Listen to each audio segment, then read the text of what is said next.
Little tortoise shell. Look like. Nope. Nope. Never mind. That's not going to work.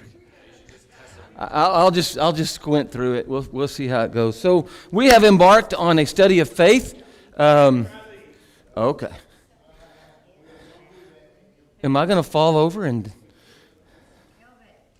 Hey.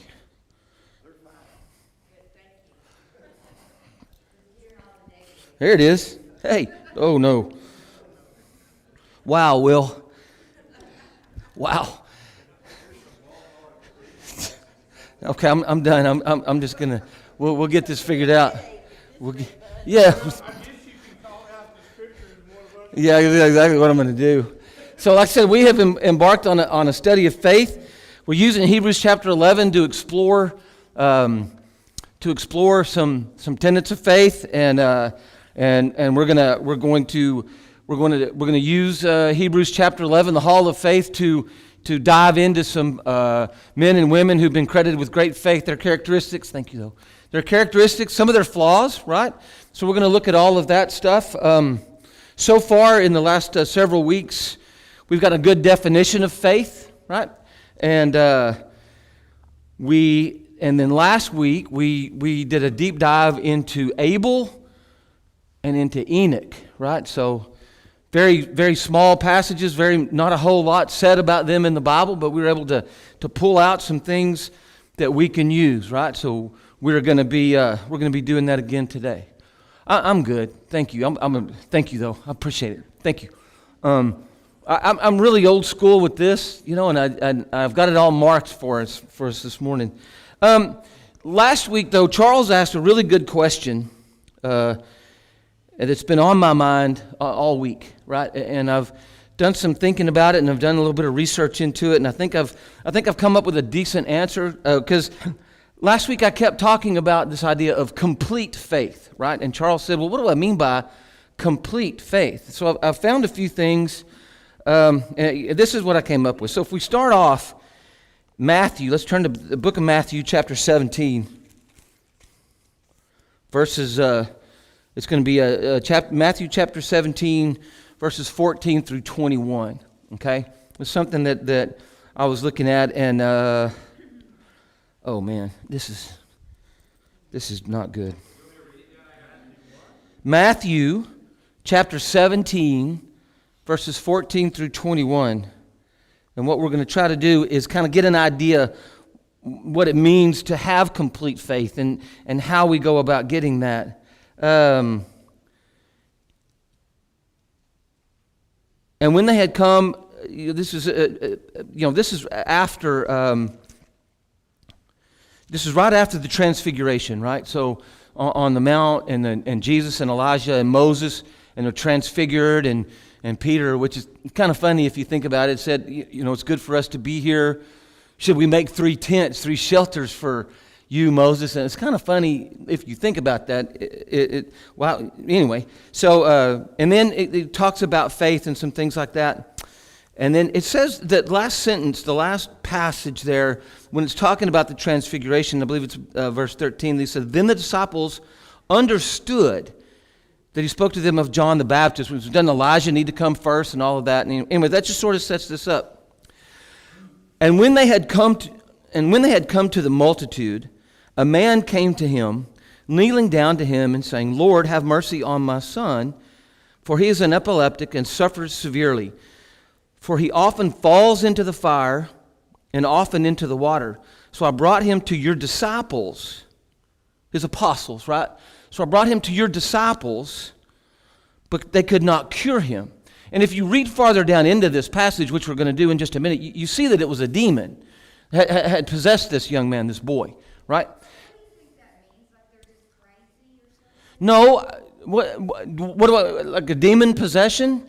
Is that? I mean, we're really going to get off on a tangent here if we go down that road. But I think it means exactly what it says it means. There's a demon that possessed him, right? So, what is a demon then? Is the tangent, that we would go off on, and I believe that a demon is a fallen angel, one of the angels that fell with Satan. But I'm doing kind of a study right now, on my own, on seeing the unseen. And there's some discussion about what a demon actually is. And some of the Greek that's used, and you go back, and some of the Aramaic, and then, back in the Old Testament when they talked about that sort of thing. Because you got to remember, that it was actually, that demons could actually be the spirits of prior dead. I mean, that's what some of the Greek.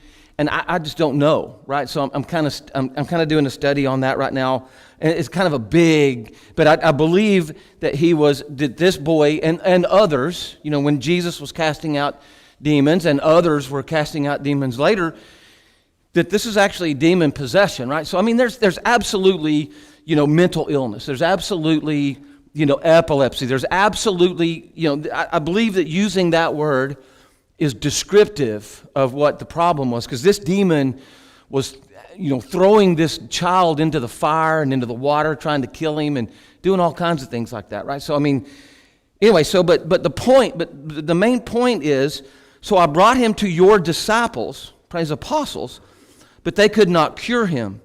Then Jesus answered and said, O faithless and perverse generation, how long shall I be with you? Right? How long shall I bear with you? Bring him here to me. And then Jesus rebuked the demon, and it came out of him, and the child was cured from that very hour. Okay? Then the disciples came to Jesus privately and said, why could we not cast him out? Why couldn't we do what you just did? And so Jesus said to them, because of your unbelief.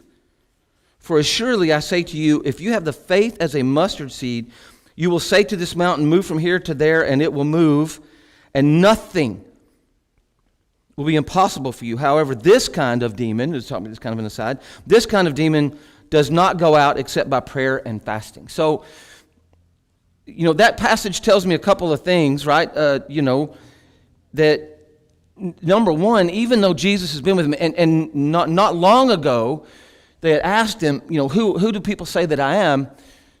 Some say a prophet, some say teacher or rabbi, and they turned to Peter, and what do you say? And Peter said, you are the Christ, the Son of the living God. So even though he said that, right, he made that statement that they truly at this point didn't understand, or they didn't believe that this is the Son of God, that this is God made man among them, right? They still didn't believe that, right?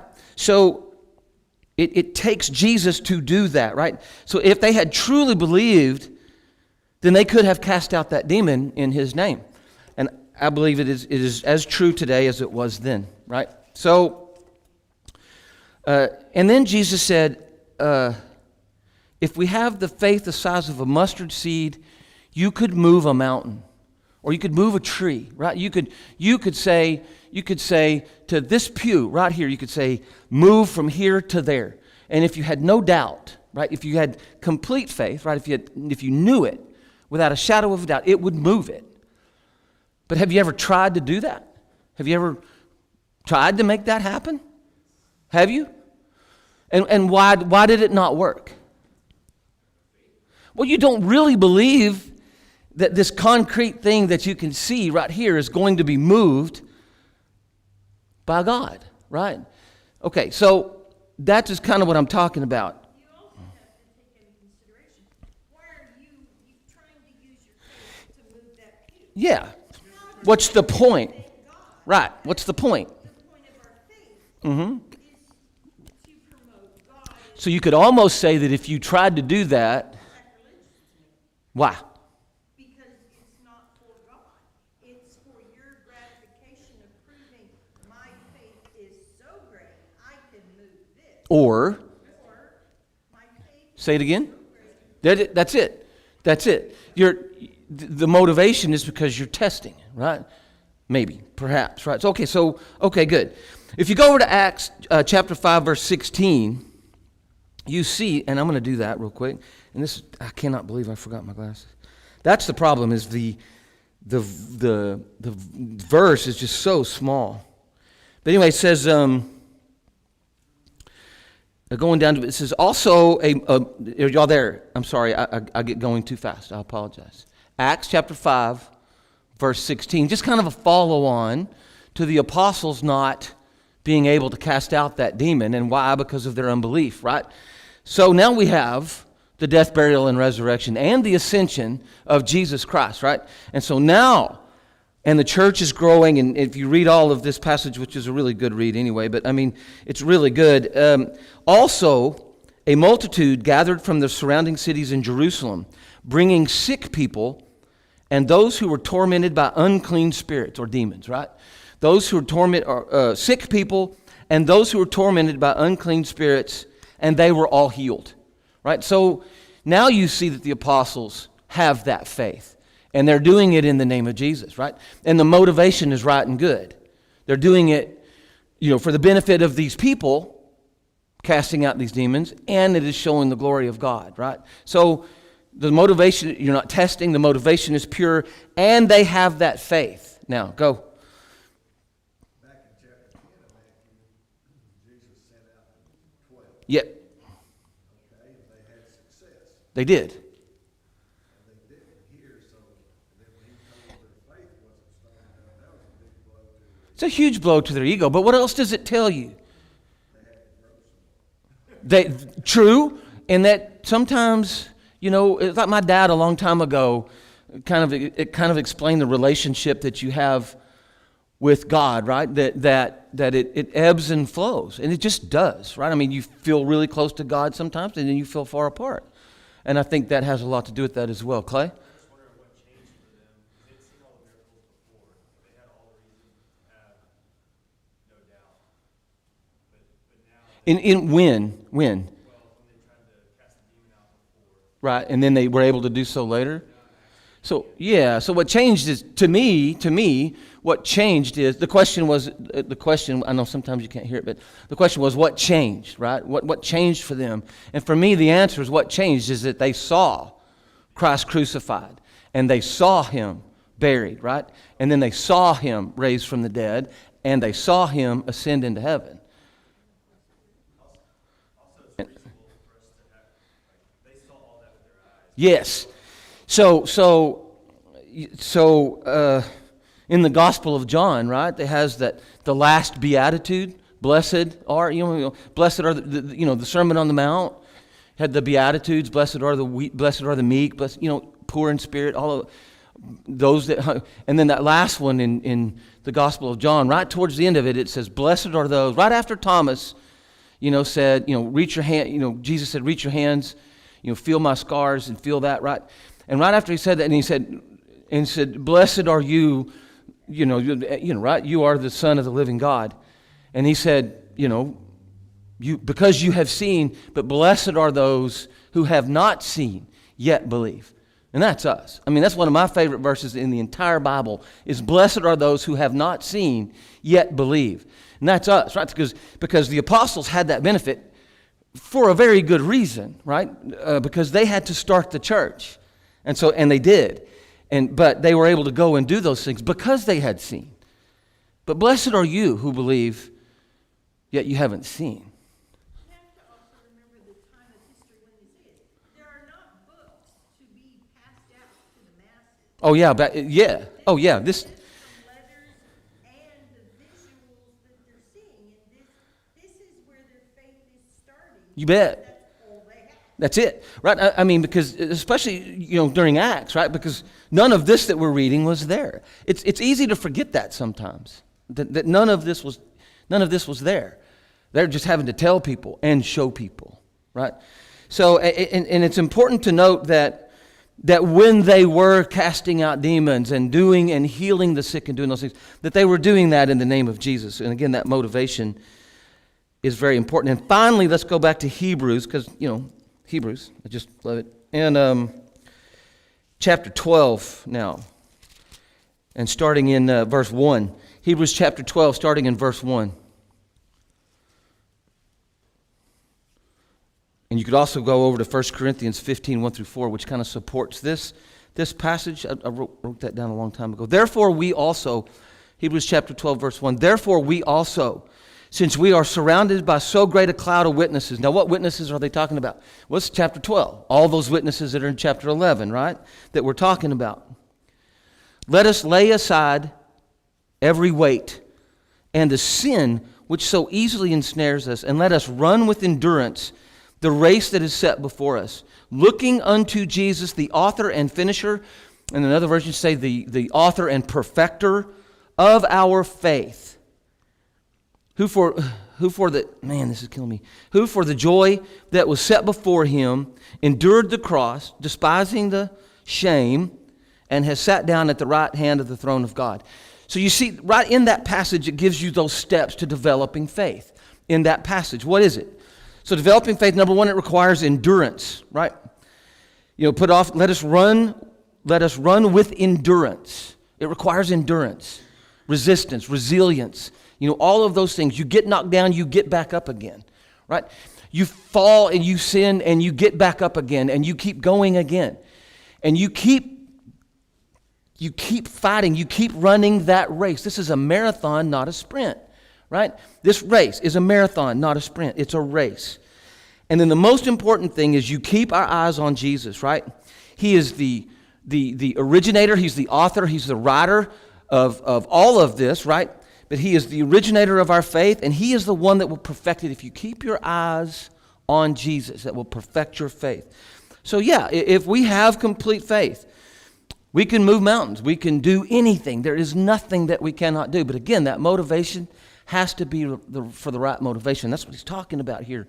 So that's how you develop complete faith. Do I have complete faith? No, I don't, right? I mean, it ebbs and flows. It comes and goes. I try to, but I'm keep trying to, and I'm going to run the race with endurance, and then hopefully at the end, like we talked about a couple of weeks ago, that faith will be rewarded. Any other comments? Yes, sir? Yeah, absolutely. Yeah, the first thing you have to do is take that first step, enter that race, you bet. Around our outdoor kitchen area, Jan put up signs all around, and she found a good one for the grandkids. They all play basketball and stuff at the time. Said, "You miss the shot you never take." Well, that's true. So that's a message for us. Yeah. With our faith, we have to keep plugging along and keep going. And more times we're going to be successful than other times. We have to keep on going in that race. And that's important for us to do. And you got to get in it. Charles, did that help? Yeah, it helped. Going back to Matthew's account, what we was talking about a little bit, Jesus is seeming to say, you don't have any faith. Right. Okay? Yeah. He says your faith is weak. Yeah. Unbelieving. Yeah, unbelieving. No faith. Yeah, I would agree. So, did they not have faith, or did they didn't have enough faith? I think that I don't think they had the faith sufficient to cast out that demon. That's what I think. When he says to cast this kind of demons out, you got to have prayer. Yeah, so that tells you that there's different kinds of demons out there that require different things. But I mean, even when you are fighting that spiritual battle, and again, it goes to motivation, or it goes to testing, right? When you're fighting that spiritual battle, I like to use that, Jude, a very small book in the Bible, and can be confusing, but I love that the passage in there, it says, when even the archangel Michael, when he was disputing with the devil over the body of Moses, refused to say anything bad against him, but instead said, the Lord rebuke you. Right? So what does that mean? What is that saying? The Lord rebuke you. Right? We can't do it. We couldn't do it on our own. We can't do it at all, right, without Jesus. The Lord rebuke you. I got you. The Lord take care of this. Yes, ma'am. I want to ask something. Okay. The Bible says, if you're sick, that you should call, I don't know if it says the elders or, It does. but someone from the church to come and pray with you. Yeah, it says, yeah. Don't do that. Why don't we? Are we lacking in faith?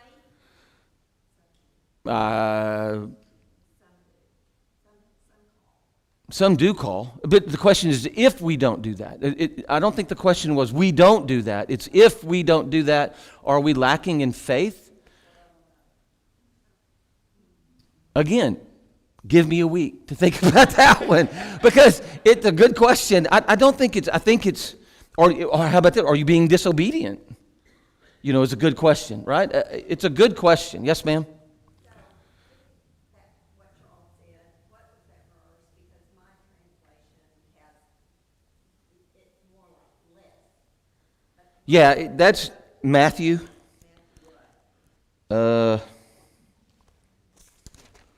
17, verse 14 through 21. Yes, ma'am. Yeah, mine says it's when you get around verse, it's 17, 14 through 21, but you get to verse 20 is like the meat of the matter, right? Jesus said to him, because of your unbelief, littleness of faith, right? I would have to do the research. Right. I agree. Again, I think it's that, the ebb and flow, right, of your relationship. But I think. Go ahead.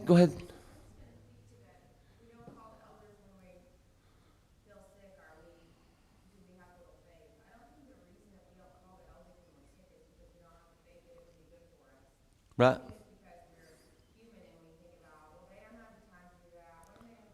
Right. I agree with her like 1,000,000,000%. Yeah, I do too. I agree. Because I think if any of us are really sick, somebody here's going to know. Because you ask, well, where's Sharon this week? Mm-hmm. The verse says anoint with oil and pray. Yeah, pray and anoint with oil. Didn't you say like that you had anointed people with oil previously?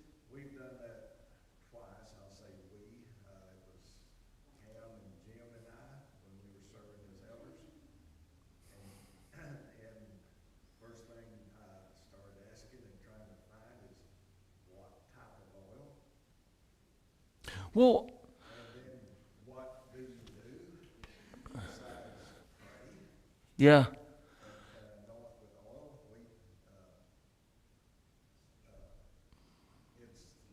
There's not much more information on it than what that verse says. No, but I mean, so, and what makes me, what's getting me thinking is, hang on just one second, is what kind of illness are we talking about? I mean, because I have a cold, right? I'm not doing that. But you also think the time there also, it could have been of that dispensation. Uh-huh. Not everything came forward to the dispensation we're in. Well, no, that's a fun. Now that would be a fun discussion right there, but we're not going to have it today. But Go ahead. 17:23.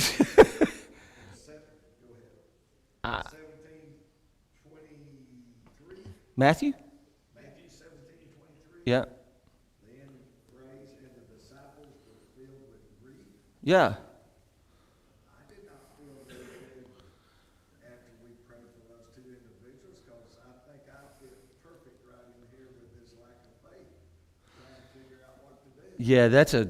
It's a really good tangent that we're off on. Yeah, it's a good discussion.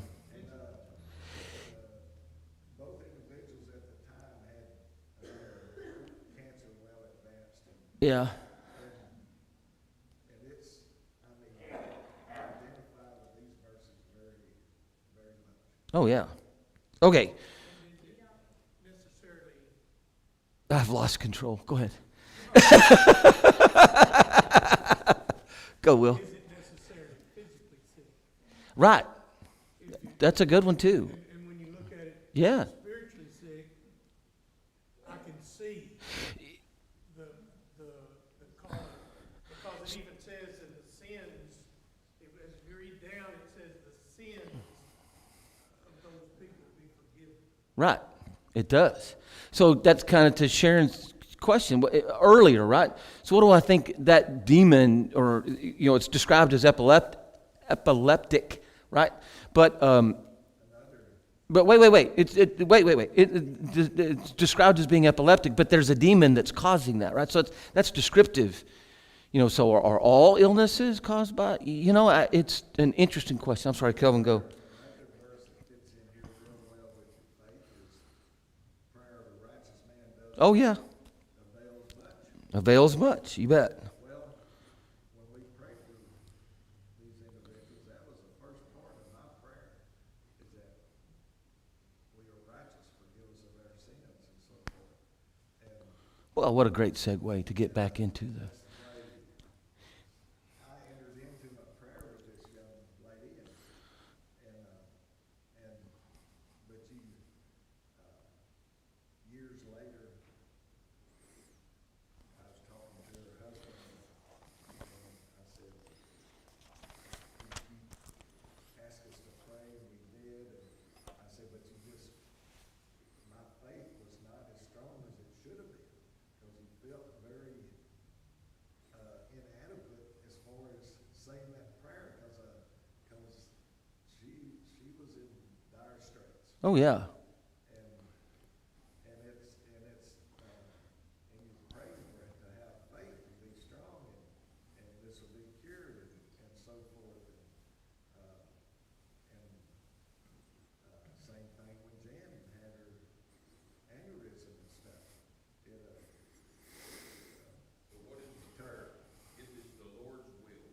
That's what we forget about prayer all the time. If it's the Lord's will. We don't know His will. And plus, you praying, those elders getting together and praying for that individual does more for that individual. You bet. Than whether she gets healed or not. I agree. She has peace You bet. right then and there. I agree, 100%. That's kind of where I was going to go to wrap this bit up, but What's the other thing that it says? If you're sick, call the elders, right? right. Okay? Does it say if you're on your deathbed and you've got no other option, Yeah. call your elders? So what are you saying? Did you wait too long? I'm saying, Yeah. But I like what everybody's saying. I really do. I really like what Mark said too. You know what I mean? Because all right, let's go back to this cloud of witnesses now. Because we are surrounded by such a cloud of witnesses. Yeah, yeah. Yeah. That was fun. All right. Go to Hebrews chapter 11. Let's look at verse 7. Okay? Hebrews chapter 11, verse 7. Last week we talked about Abel and Enoch, and we said that one of the things that we said was it's not a coincidence that the first person recorded to have died in the Bible was Abel, and then the first person that never did see death was Enoch, and they were right there together. It's not a coincidence either that talking about these ancients, right? I mean, because when we get to Abraham, now we're talking about patriarchs. But these people, we're talking about ancients, right? Abel, the second born of Adam. We get to Enoch, and he was but by faith, Noah, being divinely warned of things not yet seen, moved with godly fear, prepared an ark for the saving of his household, by which he condemned the world, and became heir of the righteousness which is according to faith. Okay? Now everybody knows what that's talking about, right? I mean, so divinely warned of things not yet seen. It had never rained, apparently. It had never rained before. I mean, the garden, everything was watered with streams and dew and things like that. So nobody had seen that before. So you can imagine that when Noah does begin to build this ark, and we'll talk about this a bit more later, that all of the people around him, those scoffers, right? I mean, they're watching going, what is this person doing, right? What is he doing, right? Godly fear. Does that mean real fear? I mean, like fear like we know it? Fear of God? Yes, it is. Because what did God say? We're going to go back there and look at it in a minute, but what did God just say? Oh, you perverse generation, we're gone, right? So that's fear. I think it's a good thing to fear God. Prepared an ark for the saving of his household, by which he condemned the world, that ark, condemned the world, and became heir of the righteousness which is according to faith. So let's go and figure out what we can know about Noah, kind of like we did last time. What can we know about Abel? What could we know about Enoch? And I pulled out a few things. So let's go to Genesis To begin with, Genesis chapter 5, verse 32. It helps if I actually go there. Genesis chapter 5, verse 32. Number one, we can see that he was the ninth in line from Adam. He was the ninth descendant of Adam. So here, and Noah was 500 years old, and Noah begot Shem, Ham, and Japheth. So he was 500 years old when he had his sons. He was the son of Lamech. Also, very important to note that Noah is in the seed line of Christ, right? So obviously he has to be, because, he was that last one, right? That, until his sons, went on. And if you look in Luke, like we looked last time in Luke's genealogy, go from top to bottom, Noah is in that seed line of Christ. And he was 600 years old when the flood started, right? So that's Genesis chapter 7, verse 11. In his 600th year, in the 600th year of Noah's life, in the second month, the 17th day of the month, on that day, all the fountains of the deep, and then it rained 40 days and 40 nights. So he was 600 years old when he entered into the ark and the flood happened. You look at Genesis chapter 6, verses 8 and 9. You can see that he found grace with God and that he walked with God, right? So that whole reading in that whole beginning of chapter 6, starting in verse 1, is pretty good. It brings up a lot of things that I don't want to talk about today. We talked about it when we talked about angels, and I don't want to talk about that again today. So now it came to pass, when men began to multiply on the face of the earth, and the daughters were born to them, that the sons of God saw the daughters of men and saw that they were beautiful. And this is the part I don't want to talk about. And the Lord said, my spirit shall not strive with man forever.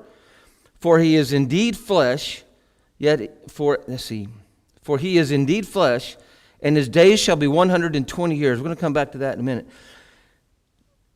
There were giants on the earth in those days, and I don't want to talk about this part either. Then, just step down to verse, I think it's 8, but I just can't see it. Then the Lord saw that the wickedness of man was great on the earth, and that every intent of the thoughts of his heart was only evil continually. And the Lord was sorry that he had made man on the earth, and he was grieved in his heart. So the Lord said, I will destroy man, whom I have created from the face of the earth, both man and beast, creeping thing, and birds of the air, for I am sorry that I have made them. But Noah found grace in the eyes of the Lord.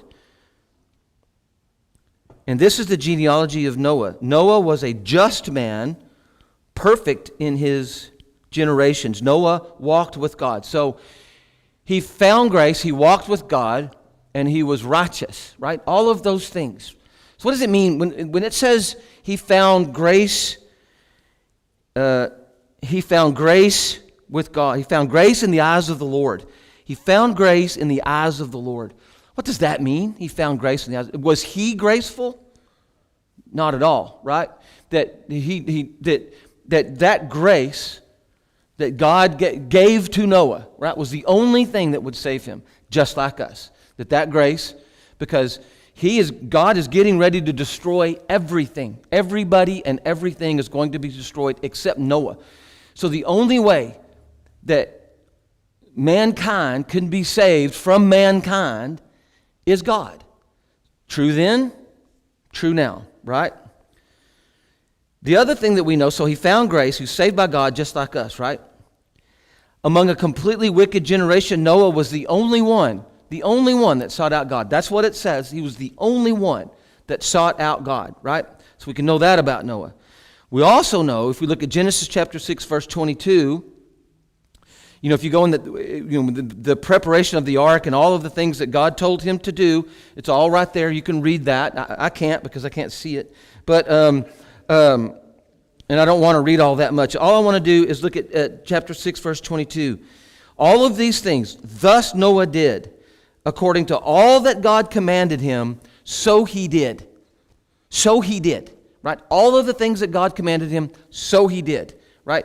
He did exactly what God told him to do. Nothing more, nothing less. He did exactly what God told him to do. And then if you go over to Genesis chapter 9, we're going to skip way over, right? Genesis chapter 9, verse 20. Because we said that we were going to look at all of the good characteristics, right? We've done that. And then we're going to look at some of their flaws. Now, after the flood, right, Noah, and we can know from the Bible that Noah became a farmer. How do you know that? Because it says that. Noah became a farmer, and he planted vineyards. And then he drank of the wine and became drunk. And then one can kind of picture that, right? He's in his tent, and he's drunk, and he's laying underneath his covers. But in his drunkenness, he threw his covers off and was exposed, right? He was naked in there. And Ham walked in and saw him, and then he came back out and told his brothers, and then they walked in backwards with a cloak or a blanket or a covering of some sort and covered him up. And you can read in there, what happened with Ham and, the Canaanites and all of that, right? So we can see that Noah was not perfect. In all of the things that we just read, that he was righteous, he found grace with God, he did exactly what God said he was going, he did exactly what God told him to do. We can also see that he is not perfect, right? That he was flawed just like us. Charles? And we can move that into our life. Absolutely. How do we find favor with God? Exactly Exactly like Noah. like Noah did. Blameless in his time. You bet. You bet. Righteousness. That's accepting and saying who Christ is. Yes. And then walking with God, trying to do. And yet we're flawed. We're flawed. So God can find favor in us. You bet. Absolutely. If we do exactly what God said to do. Why did Moses get so mad at Cain? Noah? Yeah, no, Well, so, it's a different, we talk about a different kind of a society at the time. And so that, yeah, because he didn't cover him up. Well, number one, he saw him naked. Number two, he didn't cover him because, obviously it said because his brothers walked in backwards and did not see his nakedness and covered him and maintained his dignity, right, at that point. But Ham, when he went in and saw him naked, it doesn't give the details of what he said, but you can imagine that Ham walks out to his, yeah, exactly, right, that Ham walks out to his brothers and goes, hey, look at this.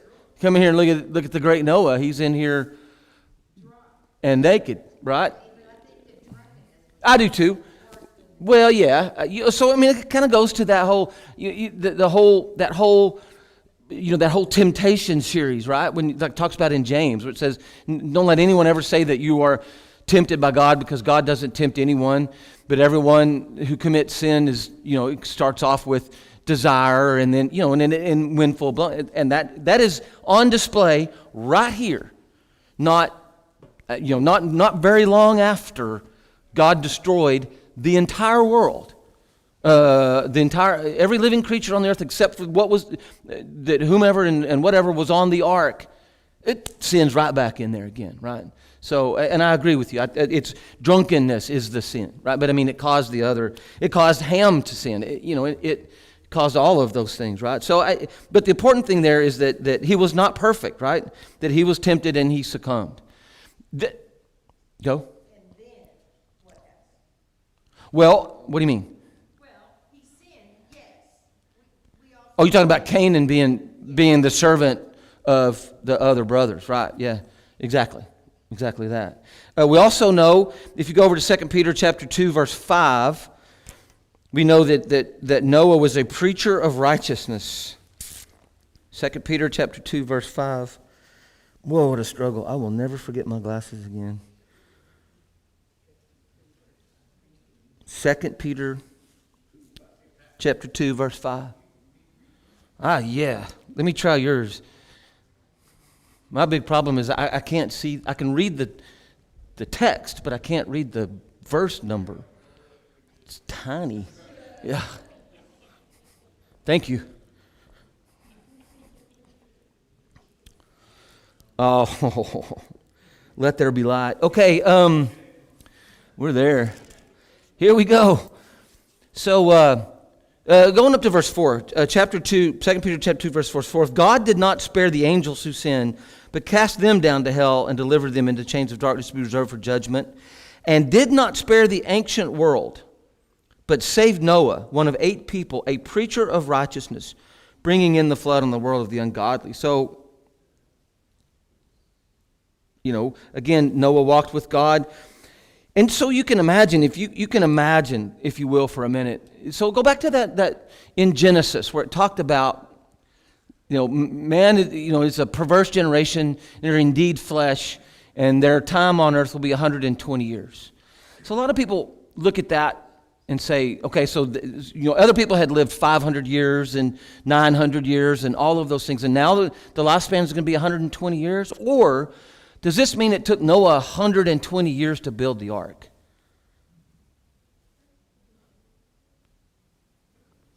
What do you think? Yeah, if you come up, but it's kind of an interesting question. Anyway, but during all, it didn't take a day to build the ark. It took quite a while to build that ark. And again, you can imagine that, the people, what are you doing? Scoffing, and they were sin. Well, sure. Yeah, and that's why it took so long. But while all of those people were scoffing and sinning around him and all that kind of stuff, you can just imagine that Noah was preaching to him. This is why we're doing it, and you're fixing to. It does. It shows an enduring faith. All right, let's wrap this up real quick because everybody's going to come in here in a second. So what can we learn from Noah? So now we know a lot of things about Noah, and so here's some things that I wrote down. That even though we're surrounded by this wicked world, we can walk with God apart from this world. I mean, we have to live here, right? But we can be apart from that wickedness if we, and even though we are flawed, just like Noah, we just keep following God, like Charles was saying, right? And be a preacher. Be a preacher of righteousness. And some people are endowed with the gift of gab, right? And some are not, right? Some are very good one-on-one, or maybe a few on one, and some are good. And a lot of people are very good with the example that they set in how they live their life. And that is what will bring, why are you happy all the time? What gives you the joy in your life, right? And he says, be ready to answer that question. That is preaching righteousness, right? And then the last thing I wrote down, do exactly what God said to do. Do exactly what God said to do. And you can be credited with great faith. Thank you all very much.